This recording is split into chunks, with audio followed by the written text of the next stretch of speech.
Bueno, en esta oportunidad vamos a analizar un circuito de corriente alterna, serie, del tipo RLC, para el cual tenemos los siguientes datos. La tensión de la fuente, valor eficaz, 100 volts. Por lo tanto, los valores que vamos a obtener son valores eficaces. Con una frecuencia de 50 Hz. Es una tensión del tipo sinusoidal.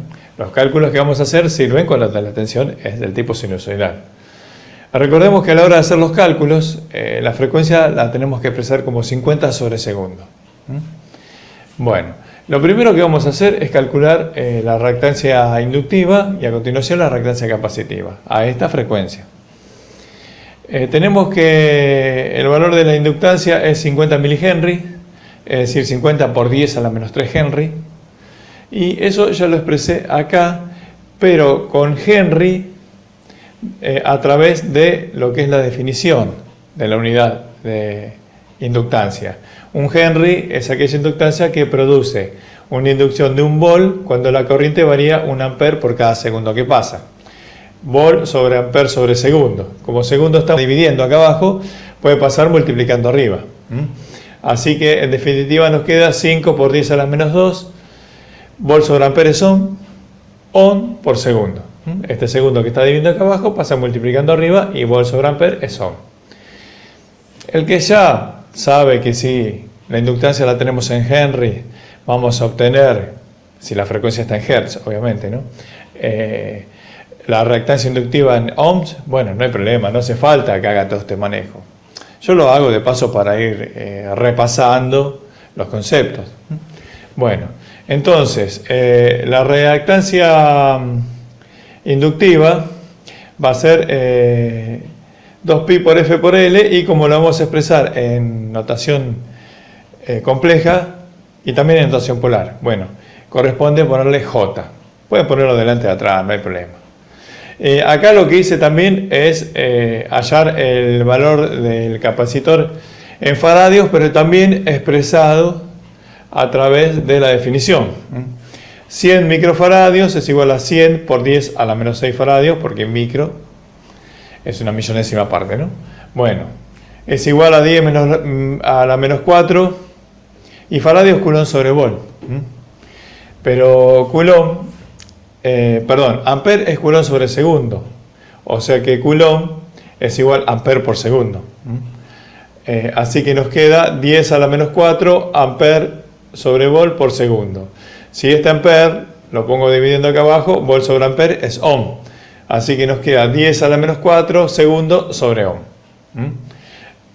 Les repito ahora el concepto que les comuniqué antes. Si saben que la frecuencia está en Hertz y la capacidad en faradios, por lo tanto la reactancia capacitiva la van a obtener en ohms, no hace falta toda esta conversión.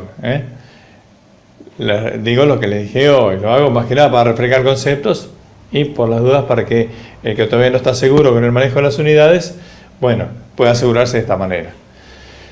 Acá ya está la cuenta hecha para obtener el valor de la reactancia inductiva. Recordamos que 2pi por F también se los denomina omega, pulsación o frecuencia angular. Así que, bueno, hechas las cuentas, tenemos que la reactancia inductiva es igual, en notación compleja, a J 15,71 ohms aproximadamente, ¿no? Y si lo pasamos a notación polar, nos queda 15,71 ohms y un ángulo de 90 grados. Por eso es J positivo, porque le corresponde un ángulo de 90 grados. Y en el caso de la reactancia capacitiva, su valor es menos J por 1 sobre 2pi por F sobre C. Bueno, acá está hecha la cuenta y nos queda menos J aproximadamente, ¿no? Menos J 31,83 ohm. Y en notación polar sería 31,83 ohm menos 90 grados.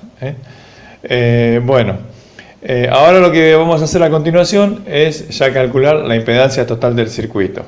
Bueno, antes de continuar vamos a recordar que cuando hablamos de ángulos en estos casos, en realidad lo que estamos haciendo es referirnos a desfases, o sea, diferencias en el tiempo entre una magnitud y otra, en este caso tensión y corriente. Estamos usando grados para los ángulos, grados sexagesimales más precisamente, asignándole a un periodo completo 360 grados. De manera tal que cuando, por ejemplo, en una reactancia inductiva decimos que le corresponde un ángulo de 90 grados, lo que estamos diciendo es que el desfase entre tensión y corriente va a ser de un cuarto de periodo sobre un inductor. En el inductor la corriente va a trazar con respecto a la tensión. El hecho de que tenga signo positivo el ángulo que le asignamos a la reactancia inductiva responde a que ese valor va a utilizarse para luego hacer la división de tensión sobre la reactancia inductiva, y ahí sí, la corriente que obtenemos va a tener un desfase con signo negativo con respecto a la tensión. Bueno, y una situación análoga sucede en el caso de la reactancia capacitiva.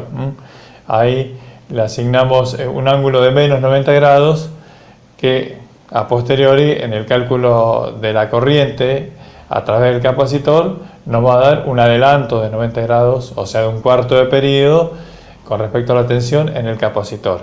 Y así generalizamos para las relaciones entre tensión y corriente en general en el circuito. Recordemos que, como vamos a ver, que podemos usar la función de cambio de coordenadas de polares a rectangulares y rectangulares a polares en la calculadora, hay que cerciorarse de que si estamos usando grados sexagesimales, la calculadora también está en grados sexagesimales, porque si no, vamos a hacer lío. Así que esto es, redondeando, una utilización de una herramienta geométrica para representar magnitudes que tienen un desfase, una diferencia en el tiempo.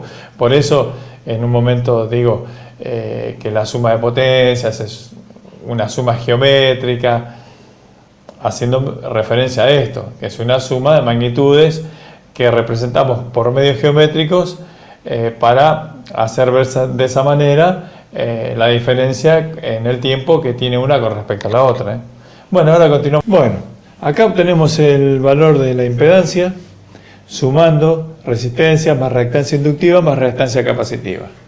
Bueno, tenemos que la resistencia es de 20 ohms, la reactancia inductiva es de J 15,71 ohms y la reactancia capacitiva menos J 31,83 ohms. El ohms ya lo puse acá como factor común, ¿no? Para achicar un poquito. Bueno, el componente reactivo neto va a ser capacitivo, ¿no? Así que nos queda que la impedancia es 20 menos J 16,12 ohms aproximadamente. Acá representa el triángulo de impedancia, resistencia, reactancia capacitiva e impedancia. En realidad acá no es reactancia capacitiva, ya es la reactancia neta que nos quedó, perdón.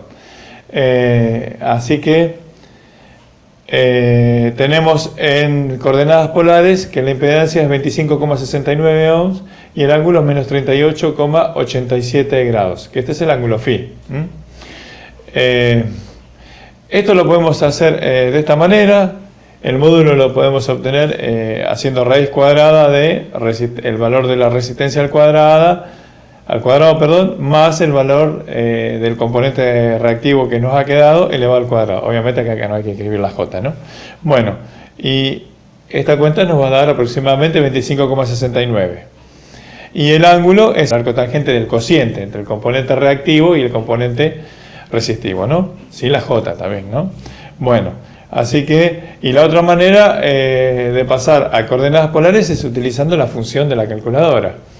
Ingresan a la función de coordenadas polares, en el primer paso tienen que ingresar el valor de la resistencia, luego coma y el valor del componente reactivo con su signo, menos 16,12. En los modelos más sencillos, cuando ponen igual, va a aparecer el módulo. Y luego tienen que presionar alfa F para obtener el ángulo. Ya en otros modelos aparecen los dos datos directamente. Y también esa función tiene su función inversa. A partir de las coordenadas polares podemos obtener coordenadas rectangulares. Bueno, ahora calculamos la corriente. Es igual a la tensión de la fuente sobre la impedancia. A la tensión le di ángulo cero. La tenemos como referencia para el ángulo. Así que tenemos 100 volt con un ángulo de 0 grados sobre 25,69 ohm con un ángulo de menos 38,87 grados, trabajando en coordenadas polares. Así que nos queda 0 menos 38,87, nos queda 38,87 para el ángulo entre corriente y tensión. Y el valor de la corriente, aproximadamente su módulo 3,89 amperes. Bueno, en esta parte vamos a calcular las potencias, porque en este tipo de circuitos tenemos que diferenciar la potencia en tres partes. La potencia activa, que nos indica la energía por unidad de tiempo que se está tomando de la fuente y se está transformando efectivamente en trabajo, en luz, en calor. La potencia reactiva, que es la potencia que intercambian, o sea, la energía por unidad de tiempo que intercambian los elementos reactivos entre sí y con la fuente, pero que no se transforma en trabajo, luz y calor. Es energía que está puesta en juego, pero sin tomarse de manera neta de la fuente. Y la potencia aparente, que es la suma compleja o suma geométrica de esas dos potencias, que simplemente sale de multiplicar la tensión por la corriente. Acá tenemos el desfase que hay entre tensión y corriente, ilustrado con este dibujito, meramente ilustrativo, sin ninguna precisión, donde al ángulo lo llamé módulo o valor absoluto de phi, porque al ser del tipo capacitivo, el componente reactivo le habíamos asignado signo menos al ángulo phi, porque en los instrumentos donde se mide factor de potencia, es lo que ocurre generalmente en los cofímetros o en los analizadores, en esta función de medición de factor de potencia, cuando tenemos potencia reactiva del tipo capacitivo, aparece con un signo menos. De todas maneras, los signos son una cuestión de convención. Mientras quede claro de qué se trata en cada caso, acá, si la corriente está dilatada respecto a la tensión, es obvio que tenemos una carga que tiene un componente reactivo del tipo capacitivo. Bueno, acá en primer lugar he calculado la potencia activa, que en este caso el único elemento que va a disipar esa potencia activa hacia el entorno en forma de calor o luz o ambas cosas es la resistencia. No hay ningún otro elemento, como es todo ideal, que disipe calor ni que realice ningún trabajo acá. Así que la potencia activa es la disipada por esta resistencia. Es igual a tensión por el módulo de la intensidad por el coseno de phi. Acá tienen la cuenta. Y la potencia activa la tenemos ya redondeada a 303 watts. La potencia activa se mide en watts.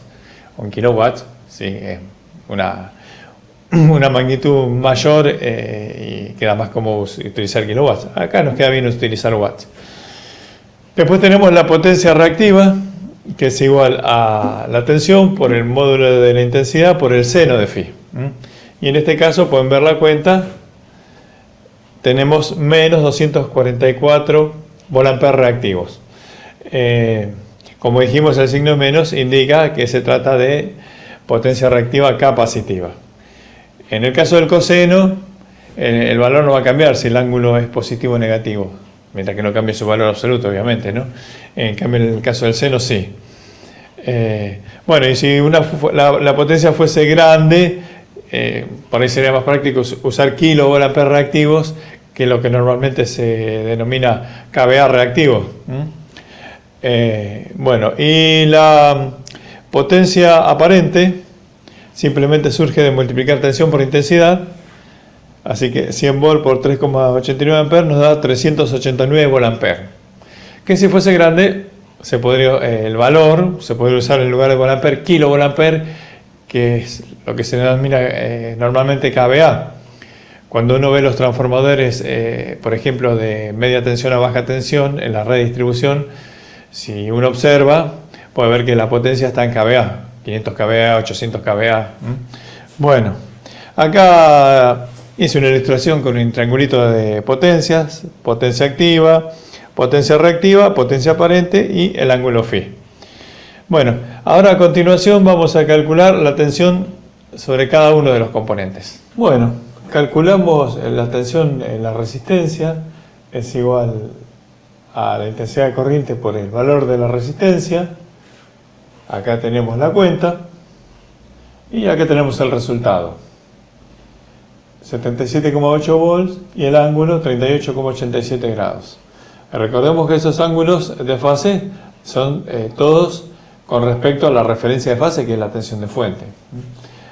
Bueno, para pasar a coordenadas rectangulares o coordenadas trigonométricas, que a veces se le suele llamar también, lo que hacemos es multiplicamos el valor absoluto de la tensión por el coseno del ángulo, obtenemos el componente real, y multiplicándolo por el seno y por J tenemos el componente imaginario. Así que tenemos que la tensión sobre la resistencia también la podemos expresar así: 60,57 más J 48,82 volts. Bueno, lo mismo hacemos en el caso de la inductancia. Intensidad por reactancia inductiva, acá tienen la cuenta. En este caso, yo acá, perdón, voy a retroceder un poquito. En el caso de la resistencia, no puse el ángulo porque es 0 grados. Pero bueno, puede trabajarse también poniendo el ángulo acá, para hacer una notación más coherente. Yo lo vi, pero quizás hubiese convenido haber puesto 0 grados acá. 38,87 más 0, 38,87. Bueno, en el caso de la inductancia tenemos 38,87 más 90, así que el ángulo es este. Y el valor absoluto 61,11 volts aproximadamente. Y bueno, haciendo la misma operación que hicimos antes con la resistencia, también lo podemos expresar así, ¿no? Nada más que ahora tenemos que calcular coseno y seno de 128,87. Y este es el valor de la tensión sobre la inductancia expresada en sus componentes. Vamos a hacer lo mismo ahora con el capacitor y después vamos a hacer la representación fasorial de las tres tensiones. Vamos a hacer la suma de esos fasores para que se vea que vamos a obtener la tensión de la fuente. Porque si sumamos esta tensión más esta tensión más esta tensión, tenemos la tensión entre estos dos puntos, que es la tensión de la fuente.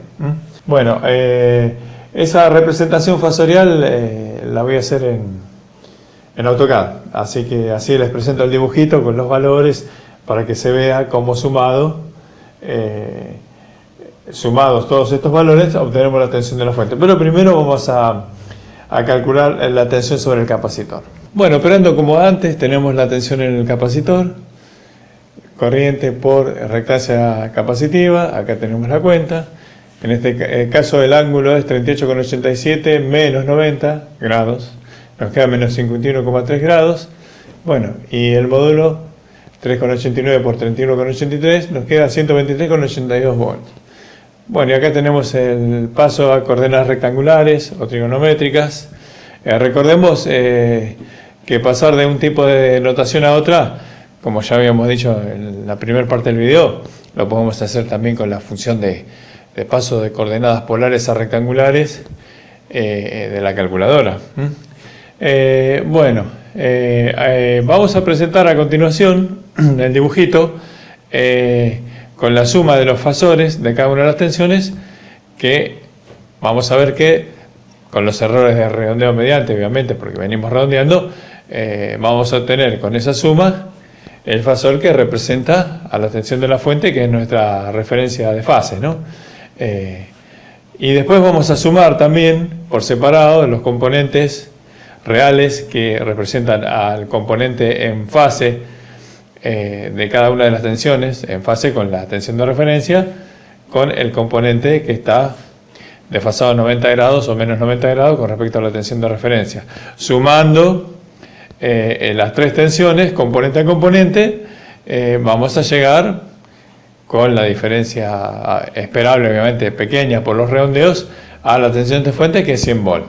Bueno, eso lo vemos a continuación. Bueno, acá tenemos la representación fasorial de la tensión de la fuente, la tensión sobre la resistencia, la tensión sobre la inductancia y la tensión sobre el capacitor. Podemos ver los ángulos relativos entre estos fasores, y acá lo que he hecho es sumar los fasores con los valores aproximados que hemos obtenido en los cálculos para ver que efectivamente, redondeo mediante, obviamente, obtenemos el valor de la tensión de la fuente. Bueno, finalmente, sumando componente a componente, UR, UL y UC, tenemos 99,92 volts y 0. O sea que 99,92 volts es redondeado mediante los 100 volts de la fuente.